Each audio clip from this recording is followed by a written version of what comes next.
Hi, and welcome everyone to Ethereal Encounters Unveiled. Today we are broadcasting live on the United Public Radio Network and the UFO Paranormal Radio Network, 105.3 on the Gulf Coast and 107.7 FM in beautiful New Orleans. Hello, everyone. Thank you so much for joining us today.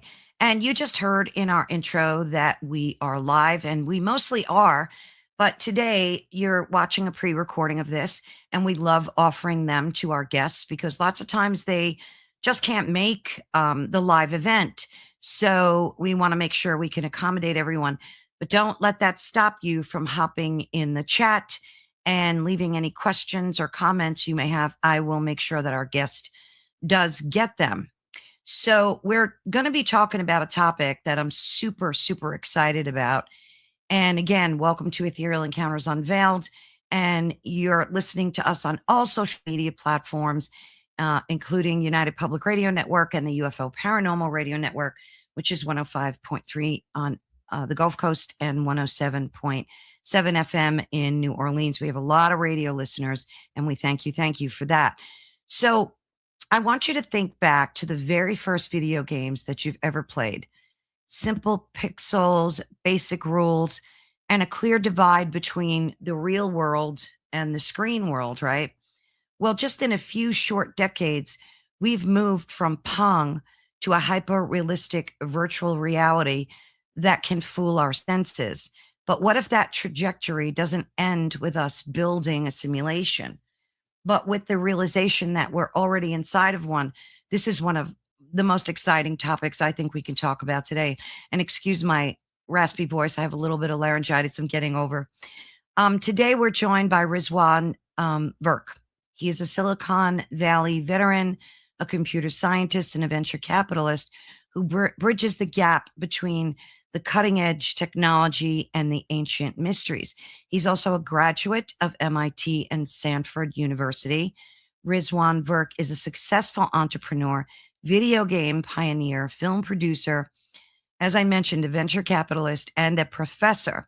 And he's also the best-selling author of The Simulation Hypothesis, which I read and will blow your mind. I actually highlighted so much in there to get back to.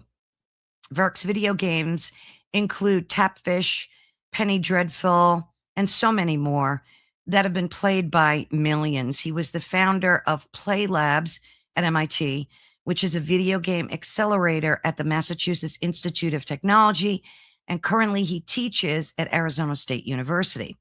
And in his book, The Simulation Hypothesis, he argues that the pixels of our universe are already visible if we know where to look, and that our reality may be the most sophisticated piece of software ever written. And we're going to take a deep dive into the science, the math, and the mind-bending possibility that we aren't just observers, that we're the players within it. So let me welcome Rizwan. Oh, there we go. So nice to have you today. Hi, thanks so much for having me on your show. Glad to be here. Oh, thank you. I loved your book. It was absolutely phenomenal. This is one of the most intriguing topics I've ever discussed because we hear so much about it.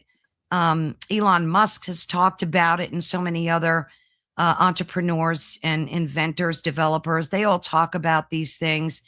And it kind of sounds like sci-fi, right? And after I read your book, I just think even more that we are in some type of video game multiverse. It's crazy.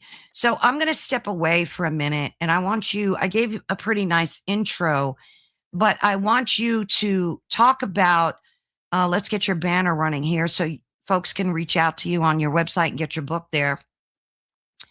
And I want you to talk about what the inspiration was for this book and what drove you to like rewrite it. You have a second edition out, correct? Yes, that's right. Just came out with a second edition this last July. And so, my background is as a computer scientist, and then I became an entrepreneur in the video game industry, and we had the number one game in the App Store. We sold it that to a bigger Japanese company, and then I became an advisor and mentor to an investor in a bunch of different startups. And it was during visiting one of those startups that I was trying on a virtual reality headset. And this was back in 2016. So this is almost, I guess it is 10 years ago now that it's 2026. Yeah. And back then, they were really bulky headsets. They weren't even wireless. There were wires coming down from the ceiling. And so I put on this headset and started playing a virtual reality ping pong game. And the graphics weren't that great either. But what happened was that the physics engine was so good, the responsiveness was so good, that it started to fool my brain into thinking that I was playing a real game of table tennis. Like if I held my arm at just the right spot with just the right force, it would actually impact the ball for my opponent. And so for a moment, it fooled my body. And at the end of the game, I basically decided to put the paddle down on the table and lean against the table. Of course, there was no table. It was just me in a big room with a bunch of wires from the ceiling. And so the controller fell to the floor. I almost fell over. And so this was one of several virtual reality experiences that year that really got me thinking, well, how long would it take us to build something that would fool you, not just for a moment, which is what happened here, but really to fool you for a much longer period of time, a virtual reality that was indistinguishable from physical reality, so that you would forget about the outside, quote unquote, outside world. And so that got me down this rabbit hole of what I call the simulation point, which is a kind of singularity, a technological singularity. When most people hear that term, they think of AI and super intelligence and the Terminator and Skynet taking over the world. But the term was originally coined in this context by a guy named Werner Vinge, who was a computer science professor and a science fiction writer, of all things. And he basically said it was any point at which technology will make human existence completely different, and the technology will grow exponentially. And so AI is one way that we get there. But another way I think we get there is to have these ultra realistic simulations that you can totally immerse yourself into. So that was my original motivation. So I wrote the first edition of the book back in 2019, which was released on March 31st that year, which was the 20th anniversary of the film The Matrix. And of course, the idea that we're in a virtual reality, that is the most popular media representation. Yeah. So that book went on to be a bit of a bestseller. And then what happened in the last 6 years is that AI happened, right? So back in 2019, I was writing about what might happen with AI. But in the intervening years, with the release of ChatGPT and then Grok and Claude and autonomous agents, AI has gotten so good that my publisher, Penguin Random House, felt like it was time to do a second edition. And also virtual reality had gotten much better. And the term the metaverse had gotten popular for a while anyway. And so that's why I ended up writing the second edition. But I think if you step back for a second, moving back from my technical background, I used to always live what I called a double life. Like during the day, I'd be running a startup and working with venture capitalists and finance people and engineers. But in the evenings and the weekends, I would be exploring different aspects of consciousness. And I'd be flying to places like the Monroe Institute and wonderful. Shamanic dream work with a guy named Robert Moss and energy healing. So I had this kind of double personality. And when I started to think about what it would mean to build an ultra realistic simulation, that's when I started to draw the link between this techno-scientific idea. Like when Elon Musk talks about it, when Nick Bostrom, who's a philosopher at Oxford, talks about it, they're mostly talking about AI. But there's another version of the simulation hypothesis that ties to the spiritual traditions, that it becomes a way to explain many of these things that are unexplainable. So that's the broader context of why I wrote this book, was to try to bring these worlds. And now I'm in academia and I teach, just got a PhD after many years.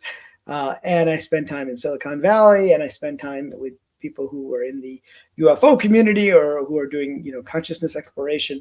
And so, I wanted a way to bring all of these different circles together. And it turns out simulation theory has a vocabulary and a language and a metaphor and a way of thinking about it through video games, which is my background, that can really tie all of these things together. I mean, you can't go to a physicist at MIT and say, okay, let's talk about past lives, but you can say, hey, what if we were in a simulation and you ran the simulation more than once? Well, then you can at least have a conversation about it. They may not believe you, but you can still have those conversations. Yeah. Whereas before they would just kind of ignore you. Yeah, I was going to ask you how your book is looked upon in the world of academia. Like, what's the take on that? Do they discuss it with you? Are there any prominent folks in your area that say, hey, you're onto something here? Well, yeah, I mean, there have been people who have said that to me in academia. I mean, there have been a lot of people in different circles, not just in academia, who have reached out to me, whether it's spiritual circles or you mentioned Elon Musk in the introduction, has talked about the simulation theory quite a bit. But there are an increasing number of academics who are looking at this idea more seriously now, because they're starting to realize that the world is a kind of computation. And if that's the case, then we could be inside a simulation. Interesting enough, people on the religious side have also started reaching out to me. And that was interesting to me, because I was worried that I would get, some pushback from the more, kind of fundamentalist parts of different religions. And it turns out the religious community has been very open to this because it becomes a new way to reinterpret the ancient texts, but in a way that you can say, well, there's maybe some scientific or technological basis for all these things that they've been saying all along. Wow. I have to ask you, has any studies been done on the physiology of, after you're using these VR headsets, and you mentioned you were playing ping pong or something, does the body respond as if you were playing as well? Like, have they done muscle tests and stuff? There have been studies, and I think this is an area that will require more study, because what's happened with virtual reality and virtual worlds, and what we call the metaverse, is there have been these waves of popularity. Like around 2007, 2008, there was a platform called Second Life, where you had an avatar that was representing you and you'd wander around. And people did a lot of studies, and that was without the headset. That was just, and they found that, when another person's avatar is smiling at you, right, and it's an attractive avatar, it actually changes your physical reactions. And there's something called the Proteus effect, which is if your avatar is doing certain types of things, it gives you more confidence as well, if people in the virtual world are treating you a certain way. So there has been, academic research done on that. And then later, if you go to the next wave of popularity of VR, it was around 2016, 2017, which is when I was playing the ping pong game. And at that time, they started to look at ways to use VR for phobias. So, for example, having a spider coming up to you in VR, or being, being up in a very high place. If you have like immersion therapy, I think it's immersion therapy. Yeah, and then there are all kinds of relationships that have started within virtual worlds. There was a movie that came out, We Met in VR, for example, a few years ago, and so. Now, obviously, it's not exactly the same, because it's not 100% immersive. But if you look at it from the point of view of, one, you're interacting with people online, how does that make you feel? Well, it turns out you're interacting virtually anyway. Anytime we're on social media, we send a message to someone and they send it back. Well, that's a virtual interaction. You and I are actually talking virtually right now, right? I'm not really talking to you. Right. I'm talking to my computer, and you're talking to your computer. And so you can actually have real world effects based upon what happens virtually. And the more immersive it is, the more likely it is that it will have those physiological changes. But I think that's an area where we definitely need to do more research as well. Oh, definitely. I mean, I've seen and interviewed so many people that have done spiritual healings, through Zoom and live chat. So, and they're real, and they really do affect folks. So it's interesting to me, because I remember when the glasses first came out, the AI glasses, the virtual reality, and they didn't really take off as big as I thought they were going to be. And then people that were in the metaverse, especially on Zuckerberg's platform, they were Yes. complaining about the way they were being treated in there, especially women, that women were being sexually assaulted and not treated very nicely in there.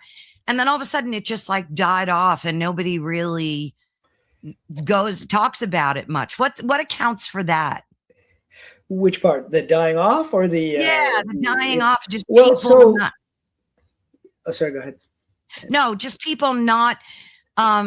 It's not as big as I thought it would turn out to be. And then we could talk about why people are treated so poorly from what I've read and heard. Yeah. Yeah. So I think Silicon Valley tends to go through waves. And we're in the middle of one of the biggest waves right now, which is the AI wave. And, when I did my first startup, it was during the .com wave where, many entrepreneurs rushed in and they built exciting new products and websites. And we're seeing that with AI now. And then the other big wave that I participated in was the mobile wave when the mobile phone first came out. The top apps were gaming apps. And just before that, the mobile app, people were playing games on Facebook. And so there was a wave of social gaming. And then that went down as mobile became more popular. So with VR in general and the metaverse in particular, I think that it's gone through these waves. And I call the wave that just ended with Zuckerberg renaming his company as Meta. There was a lot of hype. The metaverse was on the cover of Time magazine as the Metaverse 2.0 wave. And then there's going to be a Metaverse 3.0 wave. And I think what's really inhibiting it is the adoption of the physical headsets. They're still very bulky. They're still heavy. They're not that easy to use. I mean, even I, who study this stuff, don't like to spend too much time within these headsets. Now, if you get a form factor like my glasses here, or your glasses, right? And there are groups that are working on that. Well, now you have the ability to try to integrate the virtual and the physical worlds with something called augmented reality. So I think these are just natural waves. And there tends to be, a lot of optimism for any new technology. And in general, in Silicon Valley or even the media, they're not always that good at predicting, how a technology is actually going to be adopted by consumers. But you can see the number of startups. And so when people create applications that are killer applications, that's what tends to drive the adoption of the platform itself. So if you look back at PCs, I mean, nobody thought that personal computers, were really going to take off. Nobody in the legacy computer industry. It actually took a program called VisiCalc and then later 123 that really drove the adoption of the Apple II and the IBM PC. So and then games started to appear because then people were like, okay, I bought it for the spreadsheet. Now what am I going to do with it the other 29 days of the month that I don't need to be working on my spreadsheet to do my financial stuff? And so games started to become one of the most popular platforms, most popular applications. And like I said earlier, when the iPhone came out, Steve Jobs, I mean, they didn't anticipate that this would become the biggest part of the video game industry, which is actually one of the largest industries in the world. It's actually bigger than the Hollywood box office and the music record industry combined today. And the biggest segment of that is just mobile game, just on your phone, not even accounting for all the consoles and everything else. So, I think these things tend to be decided by consumers. But I think with VR, it's pretty obvious that it's just a hard form factor yet. If you've watched the film Ready Player One, did you ever see that movie? Yeah, I sure did. And so that was one of the sci-fi representations of the metaverse. And in that, it was a really thin, almost like an eye mask, like the eye mask you might wear in a plane. That's the form factor that might actually work. Now, the term metaverse actually comes from a science fiction book called Snow Crash, a cyberpunk book from Neil Stephenson from 1992, which still hasn't been made into a movie. So most people outside of kind of the geek world don't know Right. that. But it turns out it had both VR and AR elements, because you could actually be out in the real world and you could be looking into the metaverse as well at that point. Wow, that's so trippy. I'll tell you, I got a pair of these Ray-Ban meta glasses, AI sunglasses, and I love them. And they're not virtual reality, but But how do you use them? Yeah. I What do you love use them them. for? Yeah. I use them for sunglasses. They're polarized and whatnot. But let me tell you, that thing will make phone calls for you, answer your text messages from any platform, play music flawlessly. It's connected to AI, so it answers any. I mean, it's like a little computer. It takes video, pictures. I mean, I love it. It scares me a little bit, but I love tech, so I dove right into that.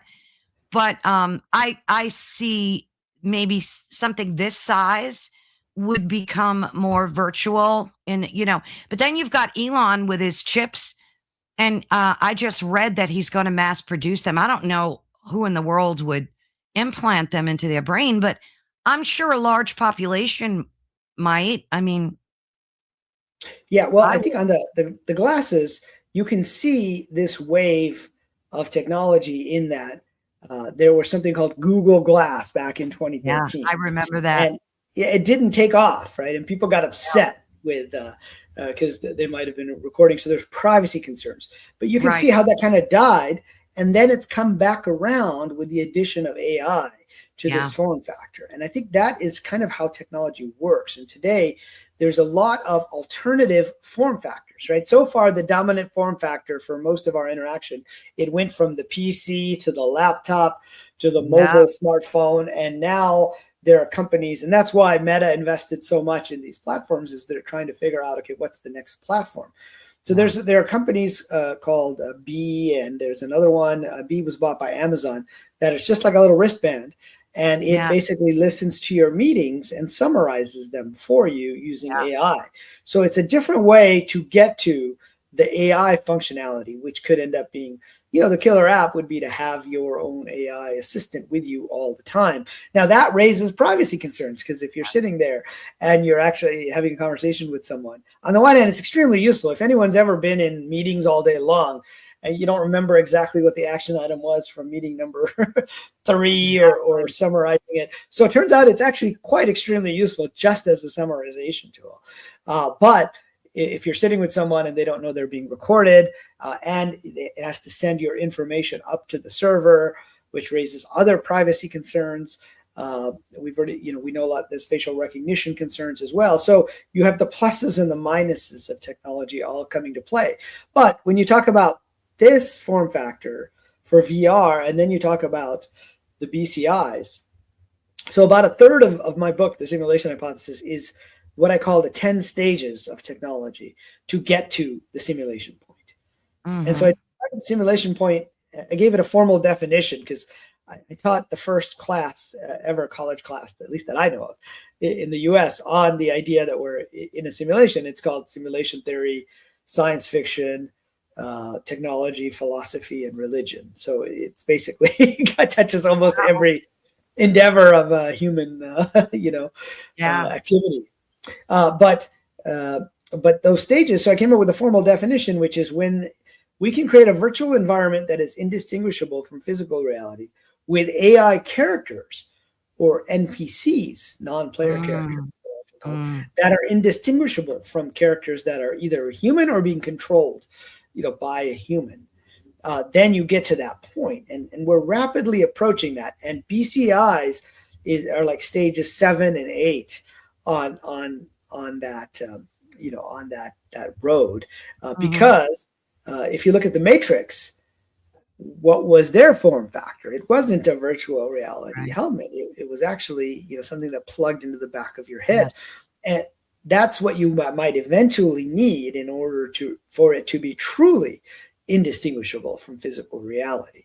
Now, there's a sequel to Ready Player One. The book, there was the movie that came out, with Steven Spielberg, 2018. But Ernest Cline, the guy who wrote it, actually came out with a sequel called Ready Player 2.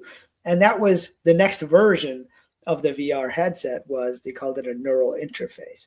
And so I think those are coming. But there's two types of BCIs. And there's invasive BCIs, where you have to put a chip in the brain or you have to do something physical. And then there's non-invasive BCIs. And Elon is talking about the invasive BCIs. I think a lot of us would be skeptical of that. I mean, the initial user group really is, people who might have physical injuries in the spinal cord and aren't able to move their limbs. And so I think for that purpose, an invasive BCI makes sense because it's or if you're blind, if you have disability, yeah. But to get the EEG data, you don't actually need an invasive. It works a little faster. They use a slightly different signal. They can connect faster, but there are non-invasive ones as well. And again, it gets back to the form factor. Like, are you going to have this big thing on your head that's very bulky, even though it's not invasive? Or eventually, will that be incorporated into these same glasses that we're talking about? That's an interesting question. If you ever watch Black Mirror, they have a number of good episodes. They sure do. We just had a discussion about the grief bots, because that was a Black Mirror episode, and then somebody took the idea and actually created them. So it's crazy. Yeah, there's a lot of these grief bots out there, and they raise all kinds of interesting questions about ethical questions and how do you move on if you can still talk to your loved ones with AI. But there's another episode called San Junipero. I don't know if you've ever seen that episode. What was that about? It starts off in this kind of Mexican beach town in the 80s, and they're at a dance club. And there's these two sort of youngish women who meet, and it's about their adventures. But then you realize, because they come back the next week and the next week, and then suddenly they're in different decades. they're in the same place, this town of San Junipero, this beach town. But it turns out they are actually both, in nursing homes, and they're much older. They're kind of at the end of life stage, and they have these little pods you put right here on your temples, on either side of your eyes, and that's the whole interface. And then they have their avatar, which is like their 30-year-old selves, or 20-something, or 30, whatever you want. Which is interesting because to me, having studied a lot of near-death experiences. And people who are kind of at that phase of transitioning, they'll talk about how they'll see their loved ones who have passed, but they'll see them in that same age of 30 years old, or whatever age they were most comfortable in, or 40 years old, etc. But that was what was going on there. And it turns out it was a virtual world that they were in. And there's a lot of other great Black Mirror episodes that talk about this and talk about BCIs as a way to get into there. And so we're getting closer and closer to this simulation point, but we're still a few years away, at least. Oh God, yeah. There was a good movie Tom Cruise was in where he was deformed, I think, from a car accident, and they gave him a choice to live a virtual life. And then he was to be to have amnesia and not know it. I forget the name of it. But it was Vanilla Sky. Yes, it was Vanilla Sky. I only saw that once back in the 90s, which is odd because I watched just about every other simulation themed film out there, and I'll often use it in my classes. It was so good. Yeah, they're really interesting. There's a new one on Netflix now called The Great Flood, which is a Korean one. Which is worth watching for people. I won't give it away. We can spoil the 30-year-old movies. I tell my students my best representation of simulation theory is not just The Matrix. There was a film that came out in the same year in 1999. And it kind of got swallowed up by the hype of The Matrix, so not many people saw it. It's called The 13th Floor. Oh, and I think I saw that. You may have seen it. If you remember, the guy drives to the edge of Los Angeles. So what happens is it takes place in 1999 in Los Angeles, and they have created a virtual world of 1937 LA. So they go back into there, and that is what's called an ancestor simulation in simulation theory terms. So there's all these new there's all this new vocabulary Oh, that sure. we talk about now using simulation theory, and within that there are these characters in 1937 who think they're real, and they're AI characters. So in a sense, they're kind of like NPCs. But what I like about the 13th floor is it hints at what I think is one of the more important aspects of the simulation hypothesis, which people like Elon Musk or Nick Bostrom or Neil deGrasse Tyson, any of like the science and technology guys, when they talk about simulation theory, they kind of neglect to mention this. But I call it the NPC versus the RPG versions of simulation theory. So NPC stands for non-player character. They're the people inside a game that are not controlled by humans. They're just AI characters. So, if you're the term originally comes out of Dungeons and Dragons. Yeah. You had people sitting around. If anyone's a fan of Stranger Things, it's kind of led a resurgence of Dungeons and Dragons. But the dungeon master would basically play those characters like the bartender, or the guy that's selling you, the weapons or the enemies. And now in video games, NPCs are used as the characters that are just in the game. And so there's a version of simulation theory that says everybody is just AI running in this simulation. But then there's this other version that I call the RPG version. And that stands for role-playing game version. And in that, we are players outside of the game, and we have a character. It's called an avatar inside the game. And that's the character we control. And if you think about it, in the Matrix, that version was the RPG version, because Neo and Trinity and Morpheus all existed outside of the virtual world. And then they had a character that was exactly, looked, more or less the same. They had an avatar. And the term avatar, of course, comes from Sanskrit. And it's a term that means when a divine entity squeezes itself into a small human body, small from the perspective of the divine entity. The universe, Yeah. And it turns out when the guys at Lucasfilm, which is, after George Lucas made Star Wars, he started his company Lucasfilm, and they had a video game division, and they had created one of the first MMORPGs. It wasn't really MMORPGs. It wasn't a massively multiplayer game. It was just a multiplayer game because you couldn't have that many people.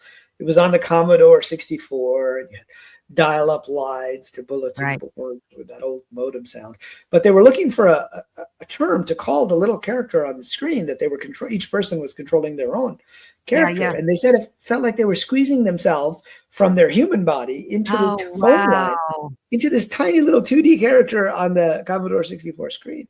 So they ended up using this term from Sanskrit, avatar, which has spiritual ties, which they weren't really concerned about the spiritual side of it. But, it's brilliant if you think about it. It's like the perfect, name.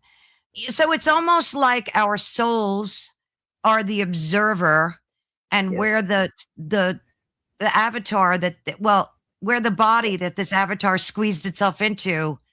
Yes. And that's, I guess, the game, right? We're in the game, but right. And that's why, when I talk about simulation hypothesis, I talk about it as a video game, because that is the best metaphor to date. So the soul is the player of the game, and then our body is the avatar or the character that's being controlled by the player, which is the soul outside. But our character is learning things here in this real world, and the things that happen in the game are actually real to the character. And so, this is why I started to go deep into the spiritual side. As I looked at each of the different religions, I found that they were all saying something similar to this, was that we have an existence outside of the physical world, that the physical world is not the real world. And they would use metaphors to try to describe this concept. If you go back, to the Vedas, they talk about the world being a dream, or Maya, or they talk about the world being a play, the play of the gods, the Leela. And Shakespeare talked about it being like a stage play, like all the men and women are players. All the world's a stage, and the men and women are merely players. Well, it turns out yesterday, or day before yesterday, I guess, from when this airs, was the birthday of Swami Yogananda, and who wrote Autobiography of a Yogi. And he came over in 1920 from India, and he was one of the first Indian swamis to bring some of these ancient mystical yogic ideas to the West. But at that time, you're looking at a predominantly Christian nation that wasn't, you didn't really have the New Age movement. You had some of the spiritualist movements from before. And so he had to use terminology and metaphors to try to explain these spiritual ideas to the people of the time. And he came up with a new one for this idea that the world is an illusion. And it was based on the technology of the time. And he said the world is like a film projector. And the actors are in the movie and they're going through their scenes. And of course, the characters suffer, but the actors don't actually die when the character dies. Right. And the whole thing is a light being projected. And he would tell his students, try to look away from the screen because we get so immersed in the drama of the screen. And so that was a metaphor that used the latest technology. And today, I think if Yogananda were alive today, I actually wrote a book about him called Wisdom of a Yogi.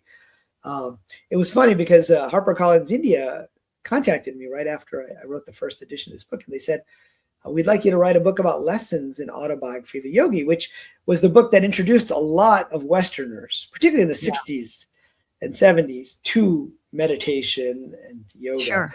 Steve Jobs' favorite book. It was, the only book on his iPad when he died. George Harrison of the Beatles would give it away. And it's not as well known with today's younger generation. So that's interesting. Yeah. So I got a call from HarperCollins India saying, we want to write a book about lessons that Yogananda was trying to teach through his life story, through his autobiography for the 75th anniversary. And I said, okay. And he said, we want you to write this book. And I was like, oh, really? You sure you want me to write this book? I write about simulation hypothesis. I write about business and spirituality, but, I'm not a Swami. And they said, no, we want you to write it because we wanted to appeal to a younger generation in India and use technology metaphors as a way to explain these ancient spiritual brilliant. And so that's when I ended up going deep on that idea and the idea of karma as an algorithm that's actually storing quests for us in a database. Those quests are things that we might have to come back to. And we decide, I'm going to take this quest with this person. And that quest could be like a relationship quest, like in a video game, a multiplayer quest. It could be an antagonistic quest. It could be an achievement. You're trying to, go to the goblin castle and kill the goblin king. But in real life, it might be, I'm going to start a podcast or I'm going to become a writer. You have these kind of predefined storylines, but you still have to choose your character before you start the video game. Just like in Dungeons and Dragons, you have to say, okay, I'm going to be an elf. Right. I'm going to be a dwarf or a human, and then you have to choose your profession. I'm going to be a thief. I'm going to be a wizard. I'm going to be a paladin or a fighter or whatever, And there's limited classes within Dungeons and Dragons, but in the real life, we have a lot more options in the game of life. But I believe we all do something similar. We sort of choose. We have a period of life selection, and we kind of choose our general storylines. But then when we're in the games, we're free to make choices along many of those storylines, and we're free to like accept a quest or decline a quest along the way. And there are certain things that maybe, we're definitely going to do, and there's other things we might do. Like, for example, I never got a PhD. When I first graduated, I studied computer science at MIT, and then I went off to become an entrepreneur, and then I studied business at Stanford. But a lot of my friends did, and it was sort of one of these quests that I never took up at the time, and I decided to do it now, later in life, rather than earlier in life. It's so interesting. I did the same thing when I got my master's degree. I got it like way later, and it was a quest. It was absolutely. It's interesting because I think you can tie reincarnation right into the game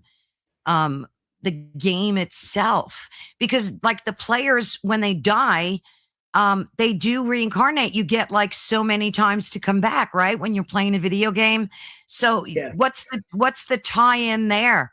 I mean, do you think that was just another way to describe it? Yeah, I think there's a clear tie-in there. And in fact, Nolan Bushnell, who was the founder of Atari, when they were making these arcade games, they started using this term multiple lives, right? And you get so many lives. And in some cases, you start off right where your character died. But in Right. other cases, you get reset and you have to go back. But basically, it's like choosing a new character with a new body, but you still have some of the same issues or karmic database Oh, uh, geez. that you have set up in the past. And so you're still pulling that, but you're pulling Right. it in with a new character. And so I think reincarnation just makes total sense when you look at it from the perspective of a video game, because you have the soul, the Atman, as it's called within the Hindu traditions, or the oversoul, as it's called within many kind of New Age traditions, that is going in and it's downloading all of its information. It's starting this new life, and then at the end, what do you do? Well, if you listen to near-death experiencers, Oh, yeah. many of them talk about a life review, Oh, and the most of life them review, do. Yeah, yeah. most of And they talk about, I learned about it from a guy named Daniel Brinkley. Who knows, maybe you've had him on your show. He wrote Saved by the Light, was struck by Oh, I've lightning heard of him, yeah. way back when. And he wrote this book in the 90s that became a huge bestseller. And he called it a holographic panoramic life review. To Wow. where you were like back in the physical world, experiencing it, but from the other person's point of view. And he Yes. actually shot people when he was in the military. So he had to experience what it was like to be shot by Get shot, himself. yeah, But then he had yeah, to see the ripple effects. Now, yeah. this is interesting to me because the same year that I was playing that game, the ping pong game, I got involved with another startup that was basically making a way to replay a game from your computer, a game called Counter-Strike Global Offensive. It was a first-person shooter game, and you could be in the desert shooting people. And we could basically, and you just played it on your screen. There was no virtual reality involved. But what this startup did was they would take that game and they would replay it for you. But you could do it with a virtual reality headset on. So you could literally go to any point in the virtual world, any XYZ coordinate, and you could see your character shoot the other character as if you were that other character. And so this got me thinking about the overlap. And since then I've talked with a lot of different people who've had near-death experiences, and the life review is basically can be explained. I mean, I'm an engineer at heart, right? So I like to say, well, if this is true, how would it work? Yeah. Well, it means everything is being recorded somewhere, and you're going to actually be able to review this in this virtual environment from this second person perspective, including the emotions. Now, we can't do that yet with our VR, but you can imagine something that's much more sophisticated, where you can replay not just any moment in time, but you can replay what people were feeling at the time as well. And that basically becomes the life review. And so just like at the end of a football game, what is the coach might, a professional NFL coach might play the video back and tell people, Sure. okay, we did this right, we did that wrong, we didn't do so well here. Or you can watch it yourself and say, if you're a boxer, you're going to watch the match and say, oh, I should have done this differently, I should have done that differently. That basically becomes the basis for the life review. And what was interesting to me was that as I started to look at the ancient scriptures of different religions, turns out the life review is there. They're just using different metaphors. So in the Bible, you have the book of life, which is often described as, St. Peter, looking and putting your name in the book if you go to heaven or not. But if you go to the Jewish traditions and sort of the Old Testament, in those traditions, they're actually talking about the book of life as like a page for everybody. And on that page are written all of the deeds they did that would get them into heaven. And then in the Quran, they're even more explicit. They have what's called the scroll of deeds. And the scroll of deeds, there's two angels. You've probably seen like pictures of different angels. One is writing down your good deeds, and one is writing down your bad deeds. And then it literally says at the end of your life, you have to open up the book and read what you did and see the ripple effects on other people. And now they're using the metaphor of a book and the metaphor of an angel. So this got me thinking, well, are there really angels, 7 billion angels that just sit there and do nothing more and write with feather pens that, Riz got on the podcast today, for example? Probably not. What language are they going to write in? So it's a metaphor. But what is it a metaphor of? It's a metaphor that things are being recorded. And so those angels not necessarily talking about maybe the archangels, but those angels are more like functions or processes, Oh, I computer see. processes that run all the time. They are serving a function, right? Just like St. Peter probably isn't really there to greet every single person as they go into heaven. That is a way to describe the function of a gatekeeper. And the I see. recording angels, and there's, in Washington, D.C., you can see there's a statue of a recording angel, sitting Yeah. there writing in the book of life. Yeah.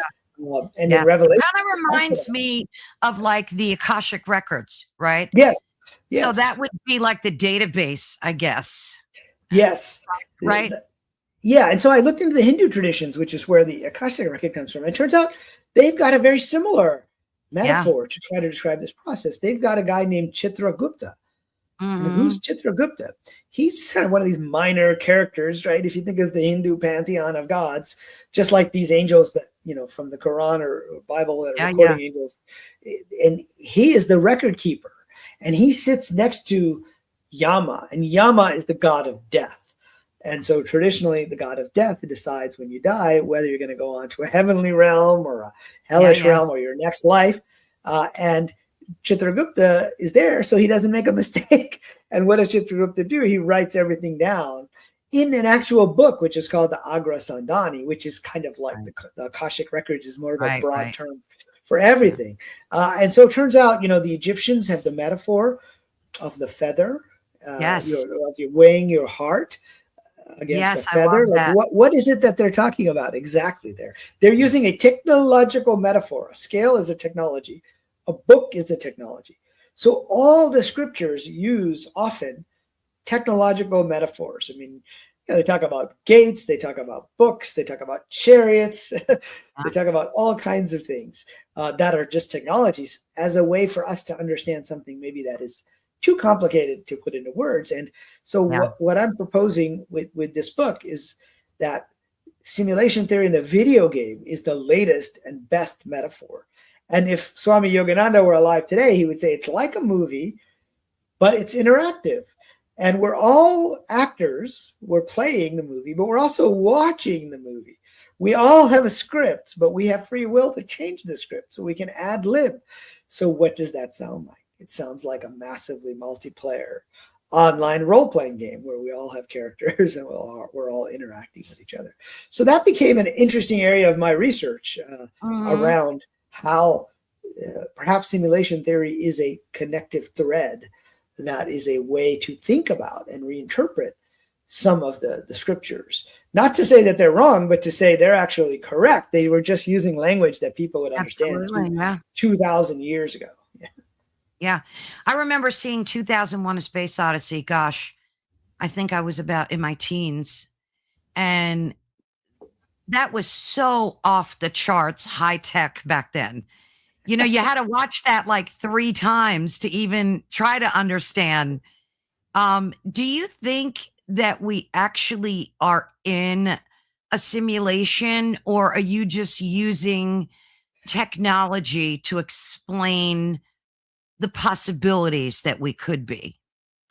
Well, so there's an access here. So I talked about the NPC versus RPG versions of the simulation hypothesis. And that's actually an access because you could have 100% characters, RPG avatars, all of whom have players or souls outside the body.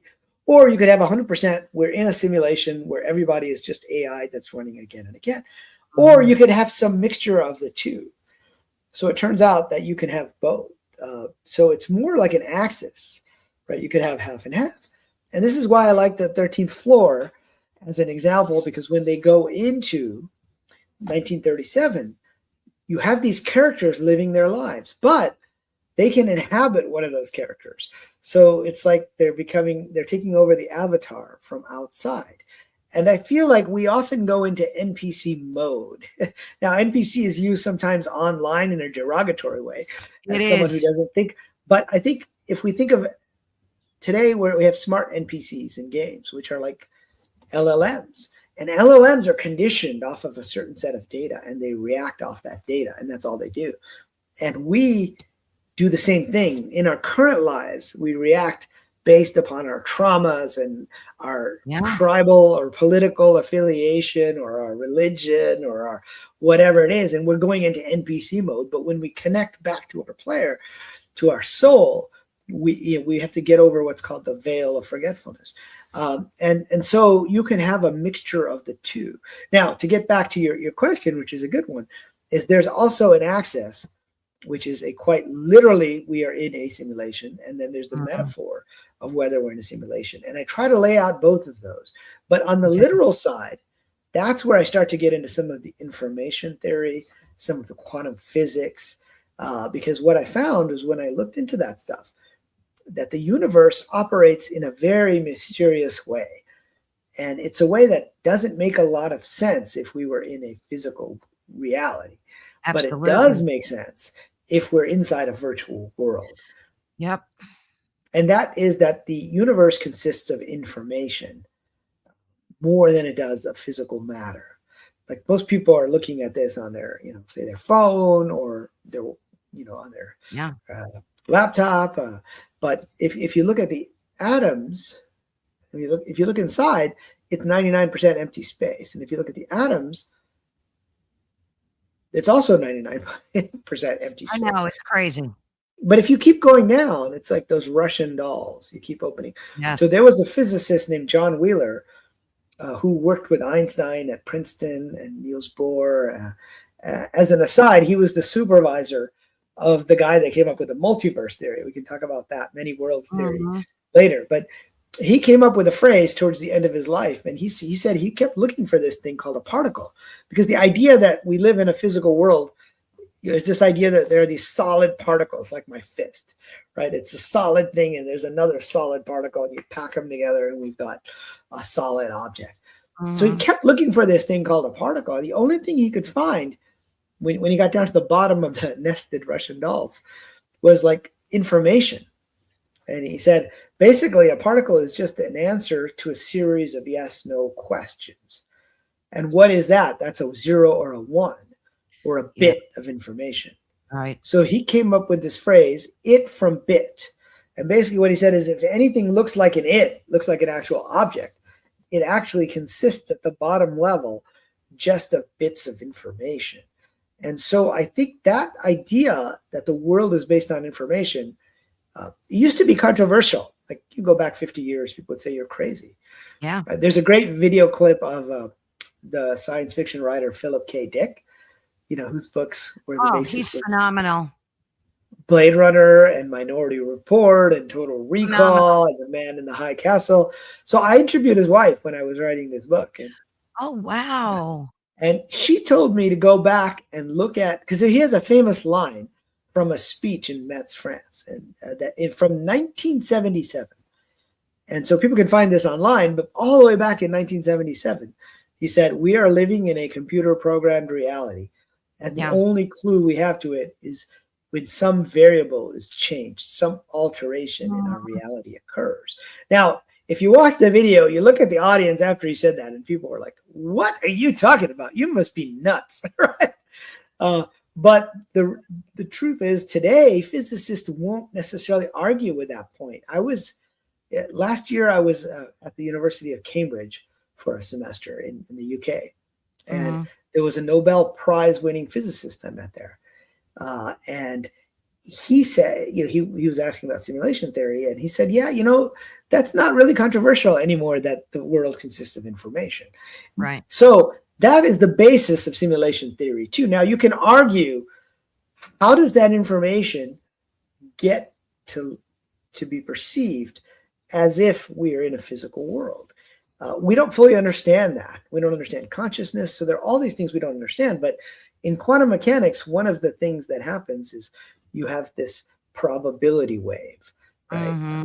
From the double slit experiment that has different states of a particle or different slits that it might go through.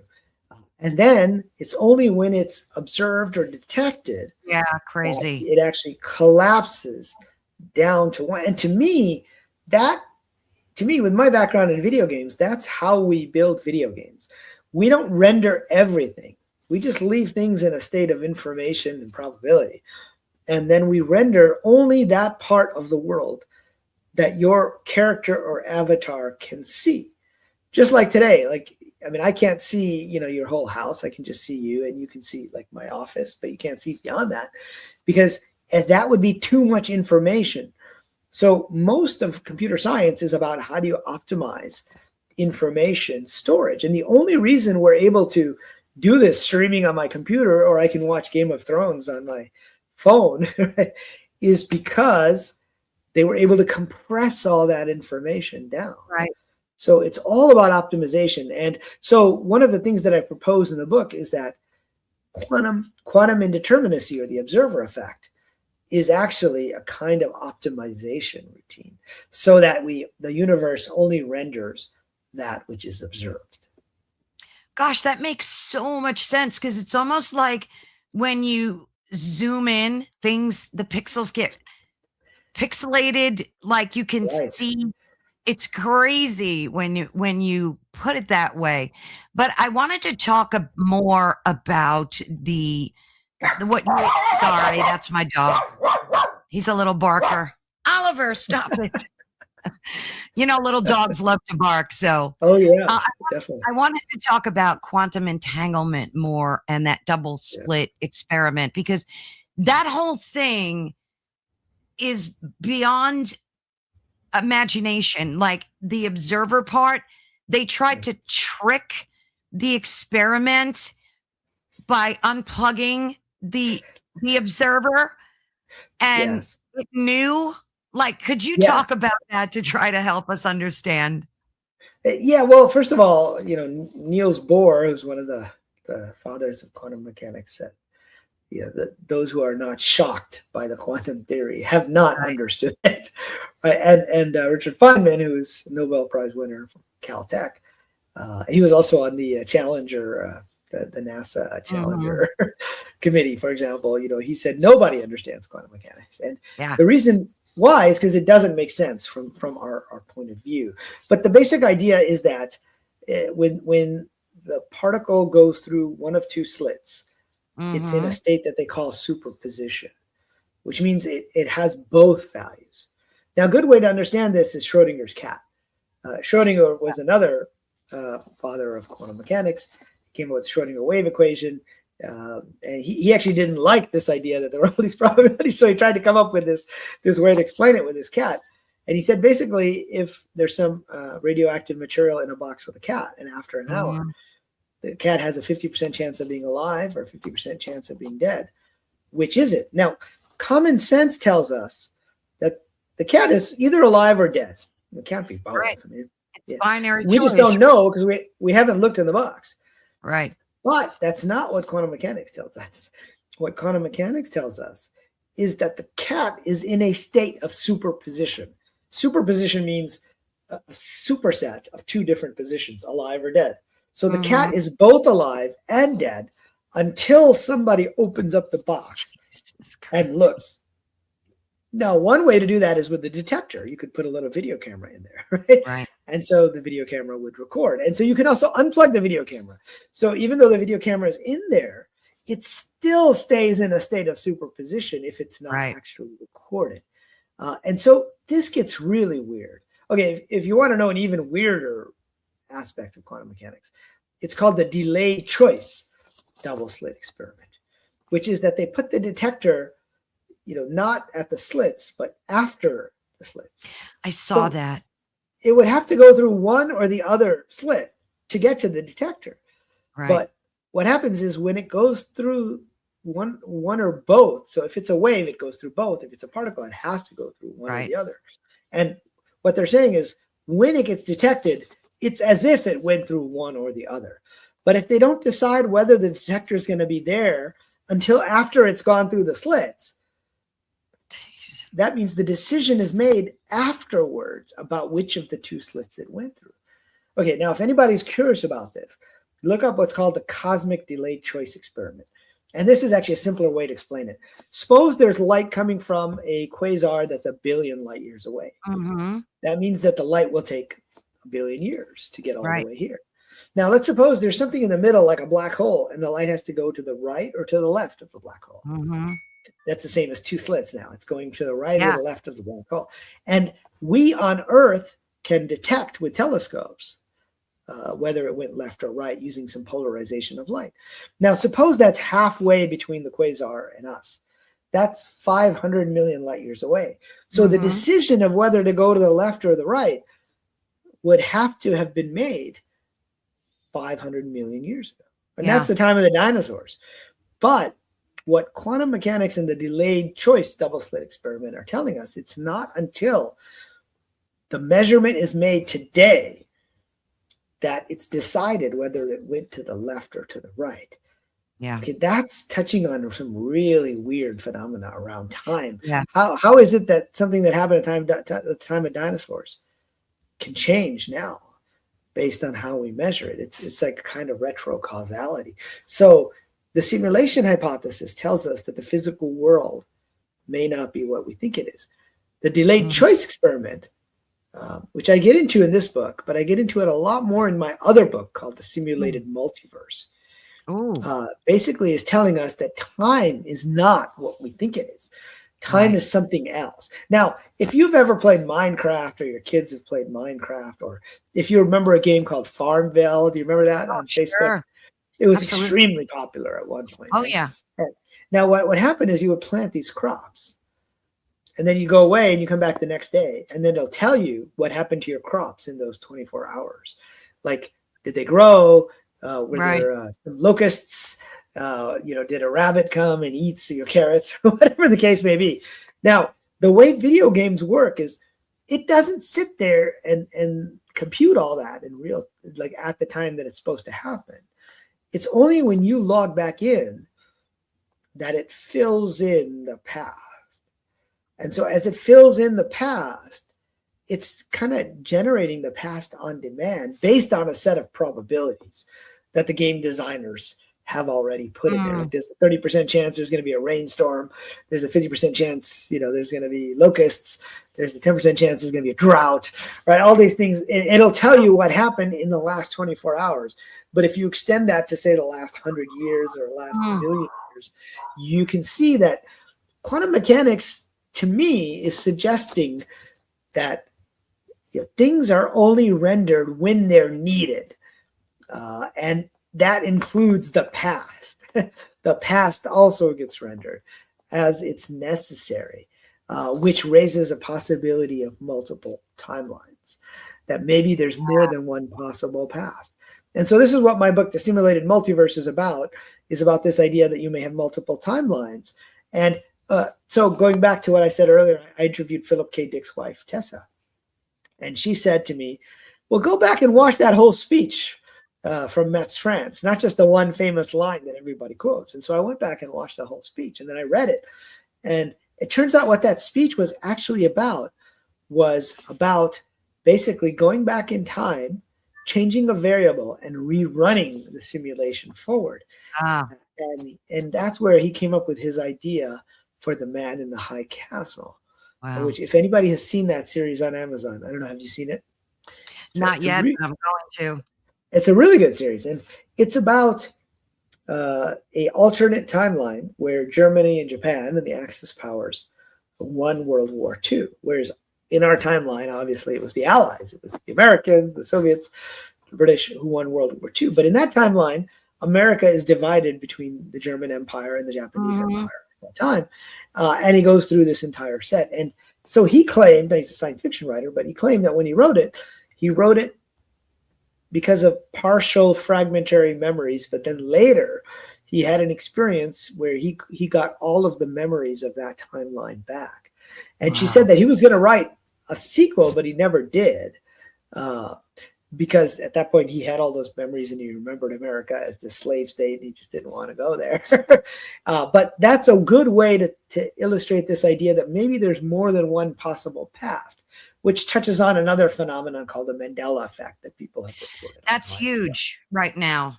That's huge. How do our brains play into this? Because I've seen and read about studies that, especially now with fMRIs and stuff like that, where they can tell a second before you make a decision that you're going to make a decision based on your brain patterns and I guess the colors that it, reads however they read them. So how do you think the brain plays into this simulation? If my brain knows milliseconds before I make a decision what I'm going to do or say, how does the brain fit into this? Well, so the brain becomes our main control panel, if you will, for our character in the simulation theory. And so Right. uh, if you think about like video games, it's a good way to think about this, because competitive video games where people are like shooting at each other, they're using a mouse, let's say, or a Right. controller, and they're pressing the buttons. And what happens is it takes some amount of time, like 100 milliseconds, from the time they made the decision to get to their arm to their Right. hand to Right. move the mouse. Okay. And so the player makes the decision or is reacting, and then it takes time to go through the electrical circuitry to get to, and then you have to move the mouse, and then the mouse takes time as well Sure. to render, and it has to travel all the way to the server from your. So there's a delay that happens from a gaming perspective. Now, there was a group that was testing out where they would put a controller that would measure your muscle, this thing called EMGs, or it's like a muscular Sure. electrical current or something in your muscles. They would gain like 100 milliseconds in competitive video gaming because they were faster now because they didn't have to wait for the signal to get all the way there. And so it's very possible that that's happening at another level beyond this, which is we, the character, aren't necessarily fully conscious of it, but our player has made the decision, sends it in, and it takes a certain amount of time for that to process through the chemical infrastructure of the brain, which is actually not as fast as electricity. It's actually a chemical infrastructure that we're making. And that's kind of what they're referring to there, where the brain has made the decision before you actually are conscious of it, because consciousness takes a certain amount of processing of neurons, et cetera, in Yeah. our character, right? And so that's one way to explain that. Now, consciousness is a big open question. So some people think it's just an emergent property of the neurons, and that's it. Others say it's, consciousness is fundamental, and it comes in, and that actually parallels the NPC versus RPG versions of the simulation hypothesis, which is, in the one hand, you can have free will because it's coming from outside of the system, Right. right? Video games don't have 100% freedom of choice. It might look like it in a game like Grand Theft Auto, which is an open world game where you can decide what to do next, but the video game designers have already kind of given you pathways. Now you can decide which of those pathways to take, and there's almost an infinite number of combinations because there's so many choices now. But back in the old days, they used to have like these little dialogue trees. I Oh, was yeah. playing an old game called Indiana Jones and the Fate of Atlantis, which was built by Lucasfilm back in the 90s, I think, or something, as an adventure game. I was playing it on an emulator. I never played it back then, but it's a fun game. But, you have little dialogue trees that says, speak to this person, and then they talk to you, and then here's the choices you have I to remember make. that. And maybe we're doing something similar to that at a much higher level. I think that our players are doing that as part of our lives. Yeah. So the quantum entanglement thing we were talking about before, how does that tie into the multiverse? Because I've even read where quantum computing can Yes. tap into the multiverse and actually pull information. What's Yeah, that all so that's really interesting. And about? in fact, my thinking on the type of computer that you would need to run a universe as complicated as ours, it's not, you can't do it on an iPhone, right? You can't do it even on today's supercomputers. They just don't have enough processing power. No.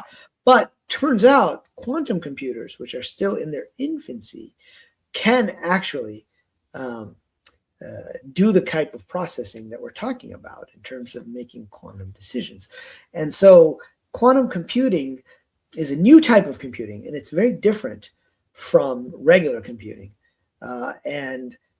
So we're kind of in the phase that we were back in the 60s and early 70s, right? It was before the PCs came out. It was before the Apple I, which was just really a kind of a motherboard anyway. The Apple II was the first real computer that had like a full keyboard and everything integrated, other than prototypes.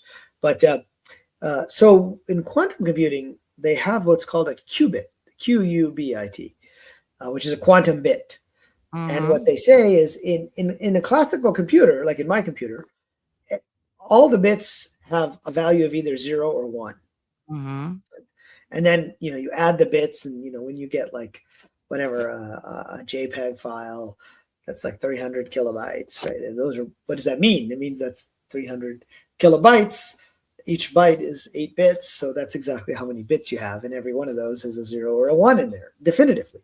Compression helps you reduce that. Incidentally, if you've ever tried, so one of my main points in the book is that computer science is often about optimization. If you look at a JPEG file, it's a small file typically because it's compressed. Yeah. If you ever try to save that in an uncompressed TIFF, you would go from like 300K to 100 megabytes just for one file. I mean, it's huge. And back then, there was no way anybody could, transfer those files on the internet when we were using, modems to do that. And so back to quantum computing then.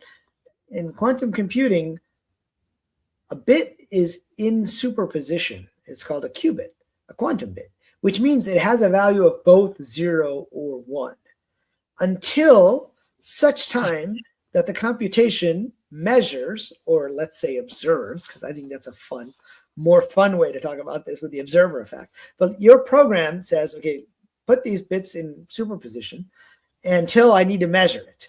And if you do that, theoretically, it can explore all of those possible values. Wow. Now, if you think of that, if you think of like 4 bits, really simple, 4 bits, each can have a value of 0 or 1, or even 3 bits, make it really simple. So the total possible number of values is 2 to the 3rd power, which is 8. There's only 8 possible values. Now, that's easy. Any computer can go through 8 different values and figure out what the right one is. But now go to 64 bits. Okay, now you're talking about 2 to the 64. Yeah. And this is a problem that grows exponentially. So there's an old story of the king and the chessboard in India that demonstrates how big these numbers can be. And the reason I tell it is because quantum computers are good at solving problems that grow exponentially. And so there was a king, he loved to play chess, and after a while he beat everybody and nobody would play chess with him. And he said, there was a wise man or a yogi or a sage, he wanted him to play chess with me. He goes, nah, I don't want to. He goes, I'll give you anything you want. He goes, okay, how about this? If I win, you give me 1 grain of rice for the first square in the chessboard. And then you double that for the second square. So you get 2 grains of rice. And you double that again. So you get 4 grains of rice. And then you get 8 grains of rice. And you get 16 grains of rice. Right. And the king is like, sure, no big deal. That's simple enough. So the wise man wins. And it turns out he needs 2 to the 64 grains of rice, which is like 18 quintillion, which is more rice than could fit in all of India. Right. And so, but quantum computers theoretically are starting to get to that point where they can solve a problem that has that many different options. And nobody knows how that works because theoretically they can even solve encryption. Now, we're not there yet. We don't have enough qubits, but once you get enough qubits, theoretically they would solve like encryption problems that are 2 to the 512th power or 2 to the 1024th power, which requires more computations than there are atoms in the entire physical universe. Jesus. Well, and Riz, so they're trying to figure out how could. Go ahead. Sorry, I was going to say. So they're trying to figure out how is that possible. And there's a quantum computer expert and physicist named David Deutsch at Oxford. And he says, well, because it's exploring the multiverse, it's exploring all the different possible options. Yeah. And coming back with the right one instantly, because it's all being done in different. Well, now it can solve a problem that would take not like a year for my laptop to solve, but it would take like 1,000,000 years for my laptop to solve, right? Using a classical algorithm, and it could do it relatively quickly, almost instantly. Now, how's that possible? It's because it can explore all of these options in parallel, and that's why I like to use that term, which is a technical term, superposition. So if you have 3 bits, if you have 64 bits and they're in superposition, basically you are representing all of the 18 quintillion states at once, just with 64 qubits. And we're starting to get to that point where we would have 64 qubits. And so the multiverse, by the way, is an alternate explanation for the observer effect. So scientists don't like to talk about consciousness, right? A lot of them, physicists, and they're like, this observer effect thing is too bizarre, right? It requires an observer. It really is. So this quantum computing stuff is absolutely mind-blowing. And every time I talk to people about it, they always say, well, nobody knows for sure. Nobody really understands, but somebody has to be understanding and knowing what's going on if we're creating this. So this is how this came about. And so the idea behind the simulation hypothesis is that the world is a computer program running on some type of computer. Right. It's hard to say what exactly the program is or what type of computer it's running on. And so what happened was I was giving a talk in Boston. We did a screening of The Matrix this last summer. Oh, wow. Which was a lot of fun. And I gave a little talk about simulation theory. And this woman came up to me afterwards because I was selling books to sign the books. And she bought like 3 books. She's like, can you sign these? And I was like, wow, that's cool. And she was like this big Caribbean looking woman. And I was like, that's interesting. Why is she buying 3 books? And she goes, oh, I want to introduce myself. My name is Joyce Fredkin. And I'm the wife of the now passed gentleman named Ed Fredkin. Now, who is Ed Fredkin? Well, he just passed a few years ago, and you can look up his obituary in the New York Times. And he was one of the first computer science professors at MIT. Oh, wow. He was an entrepreneur, made a ton of money, and he started to explore something called cellular automata. Now, you've probably heard of this term. I mean, a cellular automata is when you have like a bunch of squares and they follow certain rules. And there's it could be like a single row called an elementary cellular automata, or it could be like a 2-dimensional. There's something called a game of life. And it just follows these rules. And the rules are simple, really simple. Like if the next square is lit up and the square to my left is also lit up and my right is also lit up, then I'll light up the square. But if the one to, the north of me or south of me isn't lit up, then I won't light up. It's just a bunch of rules. But these rules basically become more and more complex. So there's a whole field now called chaos theory and complexity theory, which is about this idea that a computer process, even if it's deterministic, okay, so cellular automata are 100% deterministic. I mean, you tell it exactly what the rules are, and theoretically you can, trace through and find out what will happen at step 1 million or 2 million. But there's a term that Stephen Wolfram, who's a physicist who turned computer scientist, who came up with this term computationally irreducible. He said, you can't know what's going to happen, even for a deterministic process, until you run the whole program, until you get there. And so you have to run the process to 1,999,999, and then you can find out what's going to happen for a chaotic or a complex process.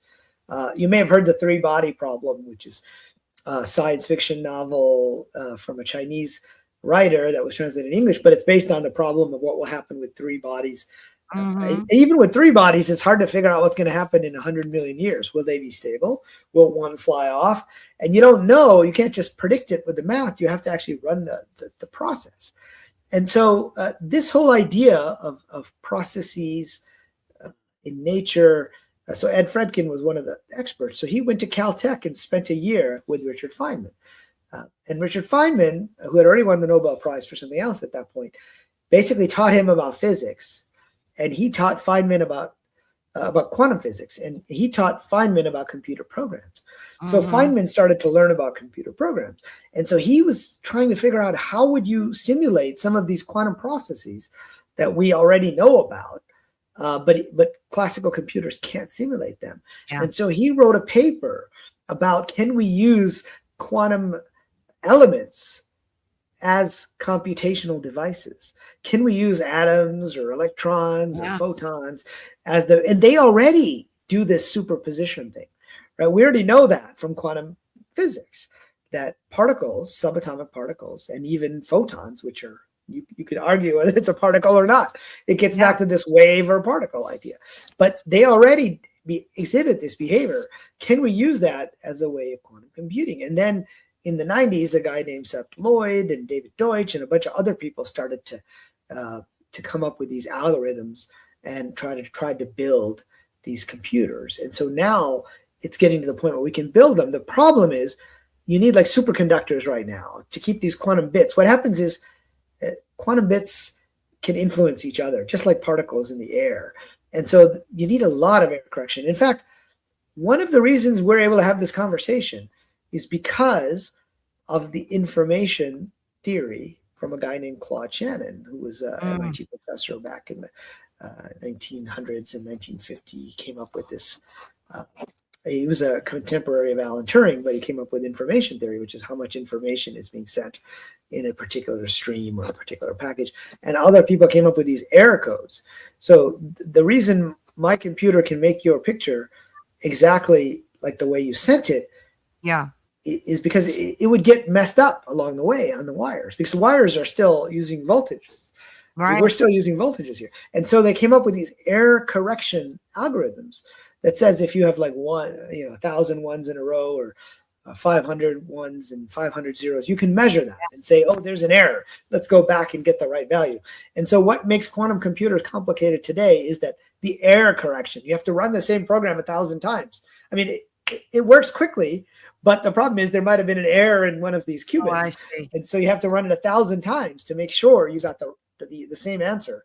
And the majority of times, whatever the majority answer is. Now, there are newer quantum computers that are in the works that won't require superconducting, and will have, they have algorithms in there for error correction. So you don't need a lot of qubits to add to the data. So anyway, that's kind of we might have gone a little too much in detail there. Oh, no, it's awesome. So these quantum computers, they won't need like super cooling rooms that are soundproof. They will be able to have them, do you think, like in our PCs or eventually, not our existing PCs. It's going to require different hardware. It's not at that stage yet. I mean, you can on your own, in your browser, you can run a quantum program. You can go to IBM and they have like an open place where you can write in some code, or Microsoft has, I think, Q#, and they will run it on their quantum computer, which is still a room-sized computer. I would imagine. So we've got a long way to go before, because AI almost seems, the speed that it works when you ask it a question or want it to create a video, that's a little bit slower, but it almost seems like it's quantum at the speed it's going through all the data that exists. Well, what happens is they train it on all that data beforehand. So it's actually quite slow, and it requires GPUs, which is why NVIDIA, the company NVIDIA, if people watch the stock price, has gotten to be so big because they started making these for video games, by the way. GPUs are graphics processing units for video games. I remember, Yeah, and now it turns out they're also quite useful for cryptocurrency mining, and then it turns out they're also good for AI training and AI resolution.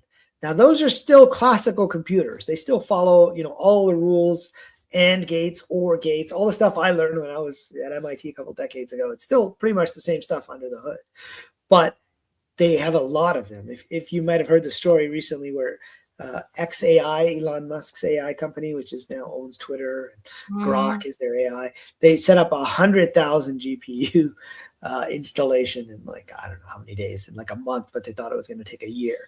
But that's why it seems like it's relatively quick, is because they have the 100,000 GPUs doing all the training beforehand. It's still slow from our perspective because it has to go out over the internet to the server, and then the server has to use the GPUs to do what's called the inference or the resolution. Right. And so they're not using quantum computers yet. But that said, if you think about it, I mean, you had a good insight there, which is they're kind of going through all the knowledge, right, that they have. It's almost like they're going through a multiverse of different possibilities. And they're assigning probabilities. And they're coming up with the best probability. I mean, that's how they work. They're more of a probability thing. But that's only because of what they've been trained on. And now they've been trained on so much text that most people think it has passed, the Turing test. which was this test that's been out for a while saying if you talk to an AI or you talk to a computer and you can't tell the difference, then the computer or the AI has passed. I mean, sorry, if you talk to a human or you talk to a computer Oh, and you can't tell the difference. You can't tell the difference between the human or the computer, then that computer has passed the Turing test, which Alan Turing wrote a paper on it. He called it the imitation game in 1950. And for years, there was a prize for the best chatbot, the little chatbots that existed before ChatGPT. There was something called a Loebner Prize. In fact, if you've seen the film Her, have you ever seen that movie with I don't think Joaquin so. Phoenix? And Scarlett Johansson was the voice of his AI girlfriend. And when OpenAI came out with their ChatGPT version last year, they put out some videos where it looked like he was talking to his AI girlfriend. And they wanted to use Scarlett Johansson's voice, but she didn't want to be part of it. And they started, and they used a voice similar to hers, and it started this whole lawsuit where she was trying to sue them for using a voice that sounded like hers, but she played the character. And it was like a chatbot. Well, what people don't know is that the movie Her, Spike Jonze, the guy who created it, saw an earlier chatbot called the Alice chatbot, which was one of the first that had like a personality of a young girl. So they called it Alice, but it was actually an acronym for something. I forget exactly what, A.L.I.C.E. So that inspired him to create this sci-fi vision. And now, we're seeing that come out. But there's something that in my book, in the new second edition of the Simulation Hypothesis, I have something called the Metaverse Turing Test. And we should be getting there soon. I don't think we've quite got there yet, but basically it's you have your character in a video game that you're controlling, and there's another character that's being controlled by AI, and you have to talk to it, and it can talk to you and listen to you. That part it can probably do already, but you have to do things in the virtual world. And you could have a group of people and see how that character is interacting with other people. You might go skiing, you might go swimming, you might go flying, parachute, all that stuff. And if you can't tell the difference, then it ends up passing that test. So I'm forgetting the original question though you asked that got me down this road. It's great. I mean, we're all over, but I love it. I love it. It's interesting too because we're told that we're here to learn lessons. Like, if you get into religion and esoterics and things like that, right? Gnostic studies, we're here to learn hard lessons. And these lessons are given to us by our determinant. Like we choose what pain we want to experience. And of course, like you said, we have this veil of forgetfulness. So we don't really know our past lives or why we chose to live in this existence. So if you look at people that are on this earth that are poverty stricken, living in terrible conditions, children that suffer, I think it was Descartes that said he didn't believe in God because of the suffering of children. Like that alone, I think it was him. Maybe it was somebody else. I don't know. We can look it up. But somebody, we have to look that up. But somebody said that, and it kind of made sense to me because how could you justify the suffering of innocence, right? So if we're in this video game, why are we choosing such bad avatars? Like, why? It doesn't make sense to me. Do you think it's because of the lesson thing that we have to learn? I don't know. You make sense of that. Yeah, it's a good question. And it's, one of the it's the problem of, I think religious scholars call it theodicy, this problem of if there's suffering, then there can't be a God. But I don't think that's necessarily the case. And I don't think most religions, would say that. In fact, part of if we are in a video game, which is, what I'm proposing here, then the nature of the game is how we treat other people. But in order to make the game interesting, there has to be challenges. There has to be opportunities for people to treat other people badly. And so part of the nature of the game, I think you can tell it by how you're measured at the end of the game. And so if the life review is real, where you're going back and saying, how did I treat this person? When I was in the military, I shot this guy. What happened to his wife and his kids? They experienced a lot of suffering and sadness. Exactly. And now I have to experience that too. And that was not something I should have done. So how can you improve if you don't have that kind of environment where you can have Mm. that kind of suffering? And in fact, it may be that the advanced players are the ones who are going through more suffering. There's something Ah, we call a difficulty level, right? You don't go to the highest difficulty level of the game right away. You start off at an easy difficulty level, and then you oh develop my over time God. to go to the more difficult. So is it possible? And I'm not trying to minimize anyone's suffering. No, no. I think most religious and spiritual people, whether you're religious or not, but if you're spiritual, you recognize that there's a lot of suffering in the world. Yes. Yogananda said the nature of this world is not ceaseless joy. Right? But he Right. also called it the warp and the woof of Maya, which is the warp and the woof of the illusion. And so within this illusory world, it's like the actors who win the Academy Awards. What do they win for? Usually it's for parts that are extremely difficult.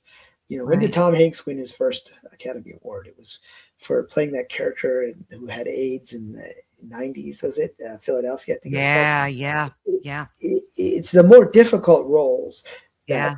later, and so those may in fact be the more advanced, if you will. So I don't think the nature of our game is Grand Theft Auto, where your goal is to abuse everyone else and take everything.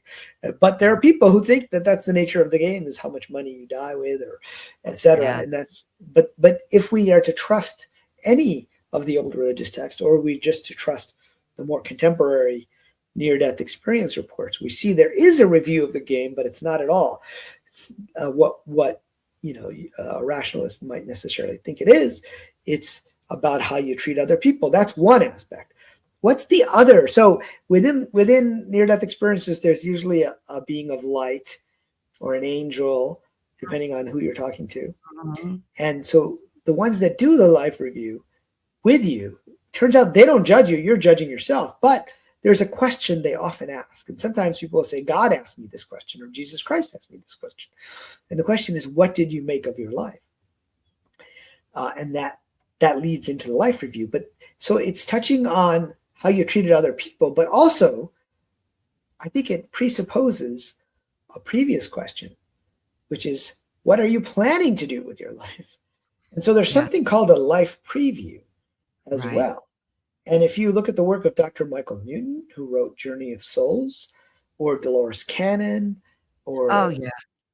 there was another psychiatrist in Toronto who published a book on this even earlier than either of those two. It's called Life Between Life, where he regressed people. They talk about a planning phase where you're watching on a screen. So it's almost like a technological metaphor. You're Mm. watching on a screen what might happen in your life, and they actually see it happening. And sometimes in near-death experiences, particularly mothers, they'll see when they get a choice whether to come back or to stay. Of course, they want to stay in the afterlife because there's no pain and suffering and Right. everything's great. Right. But then they see what will happen to their children. Now, what are they seeing? They're seeing a preview of what might happen if they stay. And of course, as a mother of young children, you're going to say, okay, I'll go back for my children because I don't want them to experience X, Y, or Z. I remember one life Yeah. review where even that wasn't enough to convince her, and they had to show what was going to happen to her mother if her child had died, Oh, and wow. how distraught she would be. And she was like, okay, fine, my children are going to be fine, my husband's going to be fine, but my mom won't be, so let me go back. And so I find that intriguing. And so life previews and life reviews, I think there is an element of choice, gets back to this life selection, but Mm. before, and that leads to the free will versus Yeah. That everything makes the being most sense. destined. Yeah. And I think if you think of a grid where you have a set of choices, each of those choices goes out to this big grid, but you can still get to the, and that's almost like a multiverse. Okay, if you Yeah. think of all the different choices you can make, each of those timelines is like a multiverse. And is it possible that the simulation lets us preview those? And that even while we're here, we have a writer's room which would consist of, say, our soul, which is our player, maybe our guides or coaches who are like the directors, and some other players, other actors who are in the scene with us. And maybe they have laid out the storyline of season 2, but they haven't yet written all the episodes. And so they're like, okay, what are we going to throw them in episode 2? What kind of crazy stuff are we going to have happen to them in episode 3? And maybe some of the people that are suffering, part of the reason that they've agreed to do that is to give other people the choice of how they're going to treat them, whether it's a karmic type of situation, or it gives them the ability to show compassion. It's a very complicated question, and it's been there for thousands of years. It is but very I think the video game metaphor at least lets us realize that it does work. You talk about the Mandela effect. We kind of talked a little bit about that before, and you discussed in your book that it's this like collective false memories. And it has a potential like aversion control issue in the simulation. Do you think that these glitches are, or they're intentional like updates to the software? I mean, I've experienced the Mandela effect myself. Which one? Which one have you experienced? I've experienced several. The one that bugs me the most is the Fruit of the Loom thing, because I specifically remember.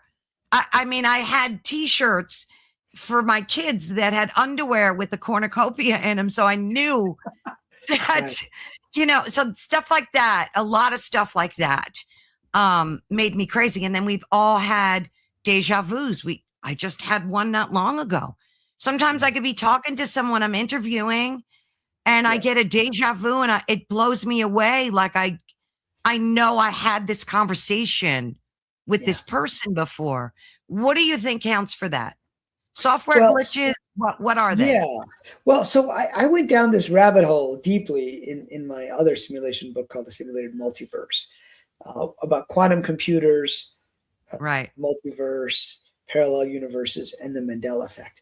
And as I said earlier, Philip K. Dick's wife asked me to rewatch his speech. And when I watched the whole speech and then I read the whole speech, I realized that he was actually talking about changing variables and rerunning the events. And so I'll expand the quote that I gave you earlier, which was, "We are living in a computer programmed reality, and the only clue we have to it is when some variable is changed, some alteration in our reality occurs." Now, the next sentence he says is, "We would have the sense that we were reliving the same events, deja vu, if you will, or re-saying the same words.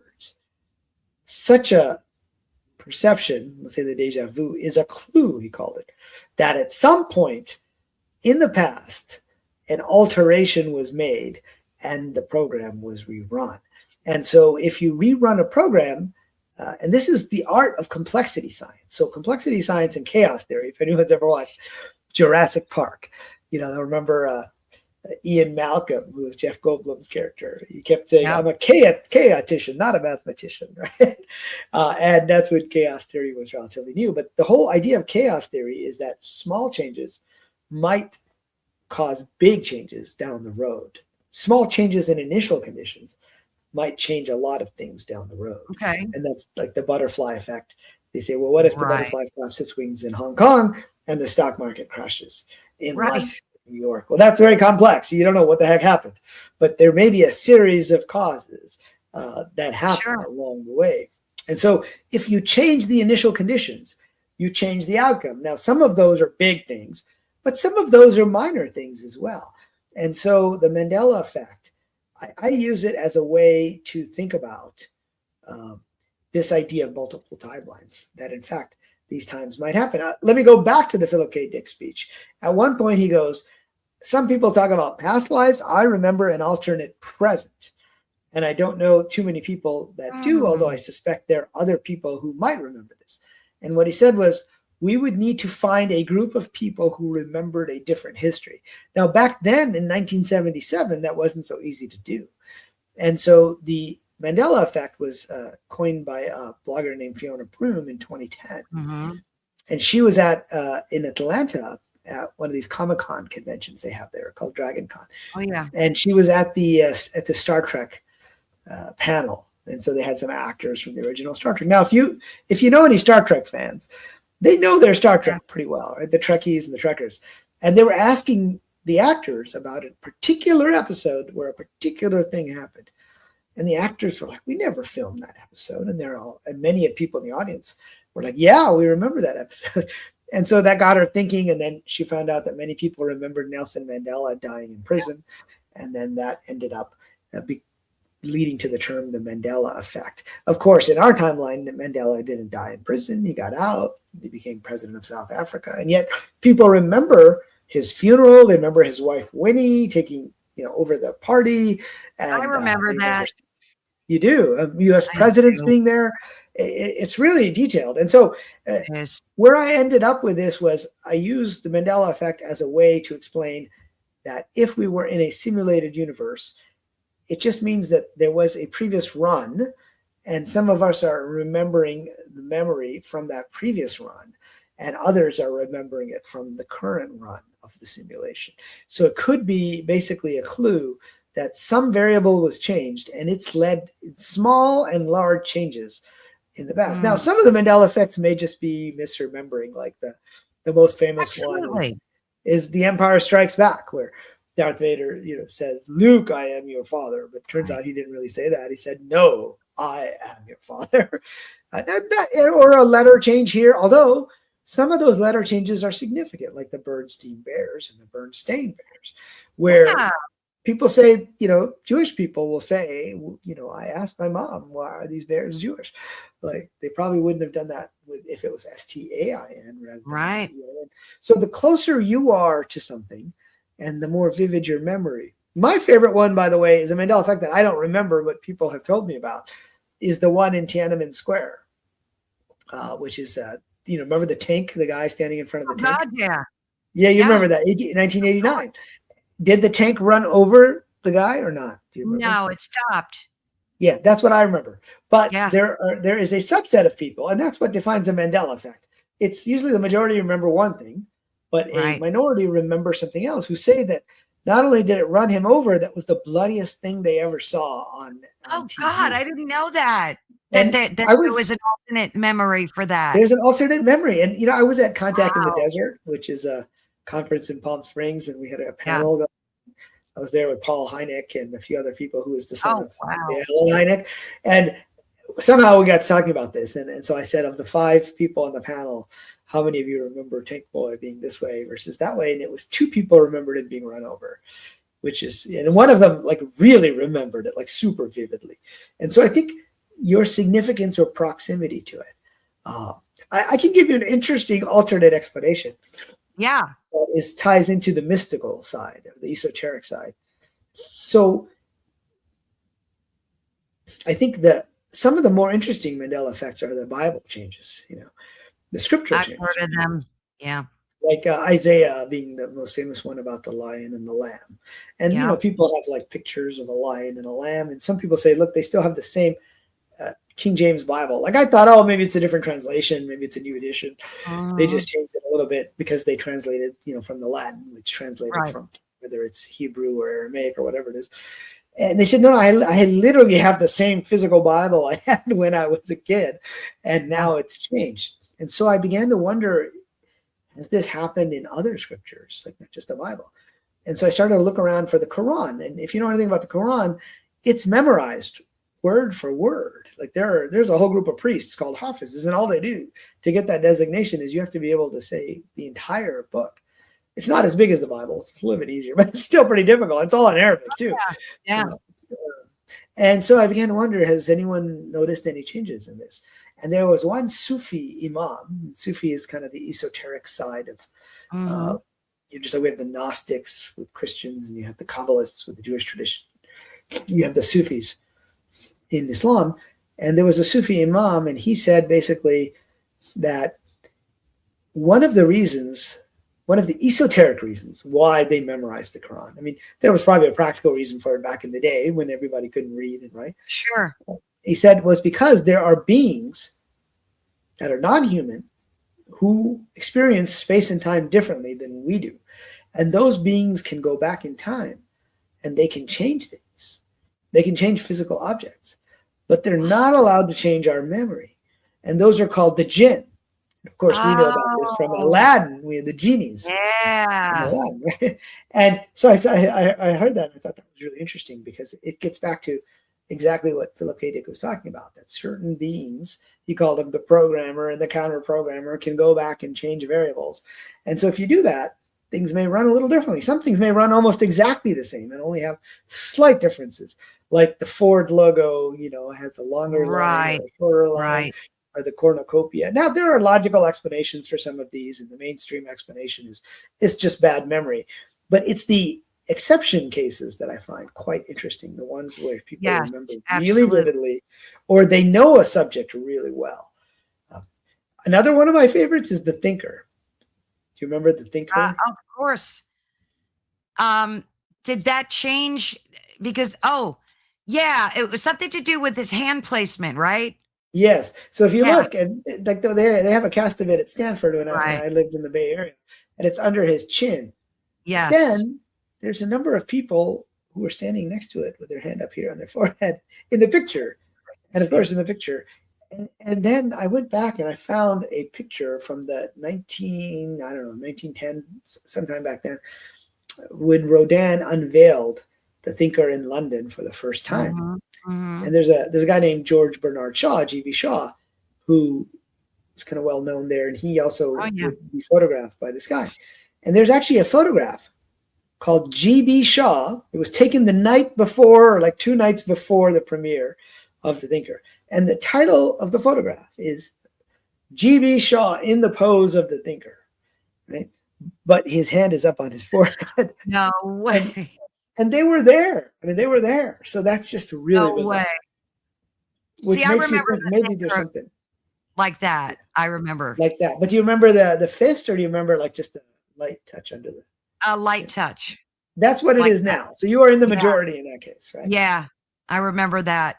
Do you remember it that way? Or, I remember it being more of a fist, but oh, that's kind of a really? minority, I think. Yeah. But I mean, I also don't feel that strongly about it because I like to say if there's significance and proximity to something, then you're more likely to get it right.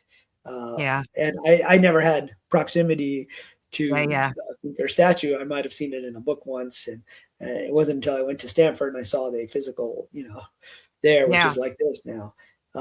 But for me, that's interesting because there are physical artifacts, and Absolutely. like with the Isaiah thing, there are physical artifacts that show the lion and the lamb, and so You know, that's just bizarre.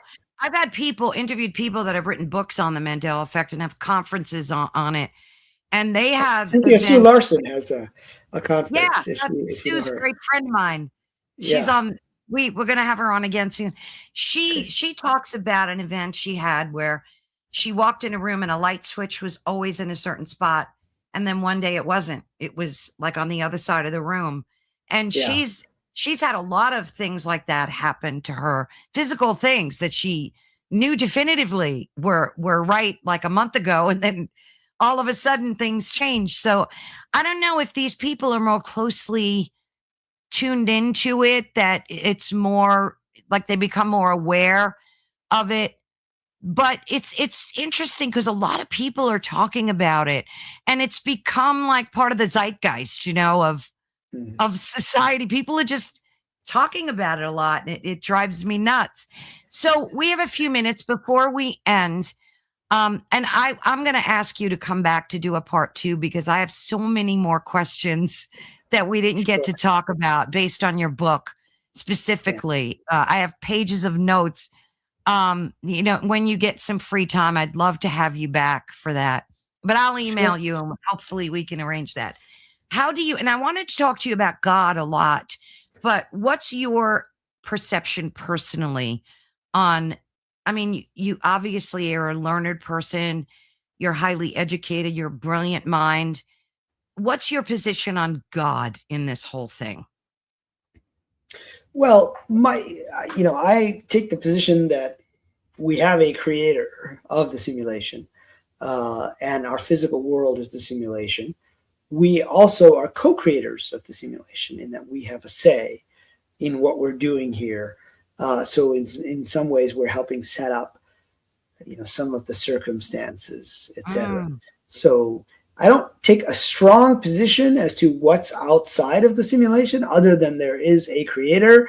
And if you go towards the RPG version, then we are co-creators, if you will. Now, there may be another level beyond that, which leads eventually to one consciousness, which could be called God. But certainly we have enough evidence from people who've had near-death experiences. But I wonder if even what they see are still yeah. simulations. They describe a garden or a natural scene or a crystal city, and those could in fact also be sort of creations from a higher level of existence. So I believe everything eventually leads to God, but I don't take a strong position as to Either exactly way. what form that takes. Not so Yeah. much that I don't take a position on is there God, but what does that mean is what I don't take a strong position on.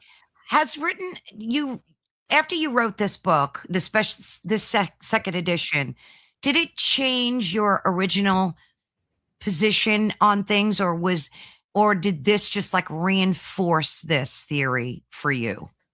Well, for me, I came to the conclusion that we're in some kind of a video game on my own. And then as I started to write the book, it reinforced it because, as I looked more into the quantum physics and I looked more into computer science and the computation, I Yeah. realized, oh, wow, it's not just an idea that I had, it's actually backed up by, actual, at least scientific frameworks, right? We don't have any proof that it's simulation. And then when I looked into the religious scriptures, that really got me thinking that were they describing the simulation all along? So in fact, I'm writing another book called God and the Simulation that is Oh, wow. it's doing a deep dive into religious texts and trying to show. In fact, I wrote an academic paper about this idea that scriptures are just metaphors for what the divine is trying to tell us, and that the simulation hypothesis is the best metaphor because it actually fits all of what these old scriptures are saying. They used older technology and they use older metaphors, and that if we were to update those metaphors, particularly for younger people today, maybe we wouldn't have so many atheists. We would have people who Yes, believe more in so spirituality. true. Yeah. So true. What do you want people to take away after they read your book? What's your goal? Well, so first, my goal is to try to bring together the worlds of science and spirituality. And, these have gotten further apart. Even though there are more scientists that are interested in spirituality than before, overall, the sentiment is like far apart. I mean, I've been on podcasts in LA where they were just like any mention of God and religion, and they were attacking you like that can't be, that's all nonsense, because they're still fighting the old battle. Right? The old battle was either science or religion, and therefore we have to reject anything about spirituality, anything esoteric, anything non-material. But that battle's over. I mean, science has proven itself, but they're still fighting the battle. What I want them to think about now is what elements of science and what elements of spirituality actually coincide, and can one be used to explain the other? Because in the end, in both cases, we are trying to get at the truth of the nature of the universe. Right? And so that's what I want people to Perfectly said, Rizwan. I mean, I highly recommend folks read your book. You got a copy to show? Because I had the PDF version. I do. And we'll have the link. Beautiful cover too. We'll have the link to that in all the social media that we share. And you can go to his website where it's probably sold everywhere, right? Like Amazon. Yeah, you can get it anywhere. Barnes and Noble. I encourage people to go to their local bookstore. If they don't have it, they can get it. I mean, it's through Penguin Random House, so it's pretty much in distribution. I'm gonna order the hard copy because I'm an underliner and I like to have my highlighter back from the school days. Yeah, I love to do that. So I'm going to be ordering a hard copy today, actually, because fascinating. You're such a brilliant mind, and I thank you so much. Today was just a tip of the iceberg of this conversation. And like I said, when you have time, I really would appreciate if you could come back, maybe do a live with us so we could get some questions from folks that join the chat. Yeah, that would be great. Let's plan to do that next time. I will email you. Thank you, Rizwan. It was such a Thank you. blessing meeting you and speaking with you. I'll be in touch soon. Okay. Bye-bye. Bye. Well, that was truly a fascinating conversation. And I'm so looking forward to doing this again and soon, because I literally have like 4 pages of questions to ask. So thank you all for tuning in. And you've been listening to Ethereal Encounters Unveiled live on United Public, well, not live today. Today we were in a pre-recording, but on United Public Radio Network and the UFO Paranormal Radio Network, which is 105.3 on the Gulf Coast and 107.7 FM in New Orleans. And for all you guys that are listening on the radio, please be sure and join us. You can go to United Public Radio website and replay all of the episodes, or on YouTube or any social media. So as we wrap up today's conversation, and again, sorry about my hoarse voice, but I'm so thrilled we got to have this discussion with Rizwan. He's obviously a brilliant mind, and the book is absolutely phenomenal. You guys have to check it out. So be sure to tune in soon. We have a live show tomorrow and a live show Friday. Thursday and Friday, we have live shows. So I look forward to seeing each and every one of you. God bless. Love you all dearly. Bye-bye.